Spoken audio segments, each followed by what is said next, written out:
تو کچھ ایسی ہی چیزیں ہیں کہ دونوں طرف سے دلیل دی جا سکتی ہے۔ ایک دوسری چیز ہے جیسا قرآن شریف میں قطعی طور پر کفر بتایا گیا ہے، یعنی کفر سے اس کی تعبیر کی گئی ہے، وہ یہ ہے کہ قصدن کسی دوسرے مسلمان کو قتل کرنا، یعنی یہ جانتے ہوئے کہ وہ مسلمان ہے اس کو قتل کرنا۔ بعض لوگوں نے اس کی تعویل کی ہے کہ اس کے معنی یہ ہیں کہ جہاد میں اگر معلوم ہو جائے کہ سامنے والا مسلمان ہے لیکن صرف اس کا مال حاصل کرنے کے لیے یا اس کے ہتھیار حاصل کرنے کے لیے اس کو قتل کرنا کفر ہے۔ قرآن شریف میں یہ الفاظ ہیں کہ وہ ہمیشہ جہنم میں رہے گا۔ ایک واقعہ ہوا تھا کہ ایک صحابی کا سامنا جہاد کے اندر ایک آدمی سے ہوا۔ جس وقت وہ قتل کرنے والے تھے تو اس آدمی نے کلمہ پڑھا کہ میں مسلمان ہوں۔ ان صحابی نے یہ سمجھا کہ یہ تو صرف جان بچانے کے لیے کہہ رہا ہے، لہذا انہوں نے اس کو قتل کر دیا اور اس کا سامان لے لیا۔ بعد میں جب رسول اللہ صلی اللہ علیہ وسلم کو یہ بات معلوم ہوئی تو آپ بہت ناراض ہوئے اور کافی دیر تک اس بات کی ملامت کرتے رہے۔ فرمایا کہ اس کے کلمہ پڑھ لینے کے بعد تم نے اس کو قتل کیا، اور بار بار اس بات کو دہراتے رہے۔ پھر وہ آیت اتری کہ جو کوئی قصدن جانتے ہوئے کسی مسلمان کو قتل کرے تو وہ ہمیشہ جہنم میں رہے گا۔ اتنا بڑا گناہ ہے، کسی مسلمان کو قتل کرنا انسان کو ایمان سے باہر نکال دیتا ہے، خارج کر دیتا ہے۔ الفاظ تو یہی ہیں، اب کوئی تعویل کرے تو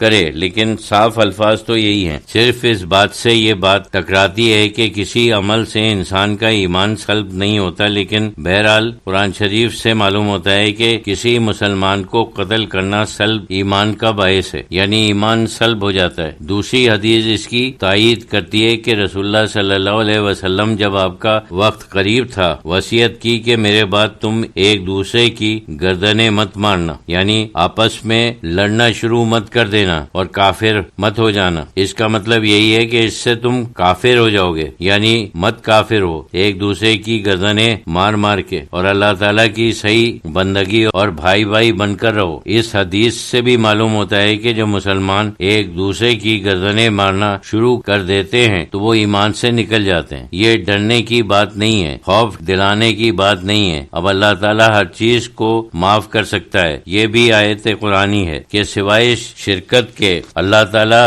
ہر گناہ کو معاف کرتا ہے، بلکہ ایک آیت ہے یعنی اللہ تعالیٰ کی رحمت سے مایوس مت ہو، بلا شبہ اللہ تعالیٰ تمام گناہوں کو معاف فرما دیتا ہے۔ دوسری جگہ شرک کی تخصیص ہے کہ شرک کے سوا اللہ تعالیٰ ہر گناہ کو معاف کر دیتا ہے۔ سب آیتوں کو ایک وقت میں سامنے رکھنا چاہیے۔ بہرحال اللہ کی جو معافی ہے اور اس کا اختیار اللہ کے پاس ہے، کوئی اس کے اوپر دعویٰ نہیں کر سکتا۔ یہ تو اللہ کی مرضی کی بات ہے، اگر وہ چاہے تو کوئی گناہ معاف کر سکتا ہے، چاہے تو نہ معاف کرے۔ اس وجہ سے تکیہ نہیں کرنا چاہیے کہ اللہ تعالیٰ ہر گناہ کو ضرور معاف کرے گا۔ اب ان چیزوں سے جیسے مسلمانوں کو کوئی سخت نقصان پہنچنا ہے، خاص طور سے ڈرنا چاہیے، یعنی اگر انسان کافر نہیں ہوتا تو کفر کے قریب ہو جاتا ہے۔ بالکل نماز چھوڑنے سے کم حضور صلی اللہ علیہ وسلم اور صحابہ کے زمانے میں تو یہ سمجھا جاتا تھا کہ یہ کافر ہو گیا۔ اگر اس کو کچھ نرمی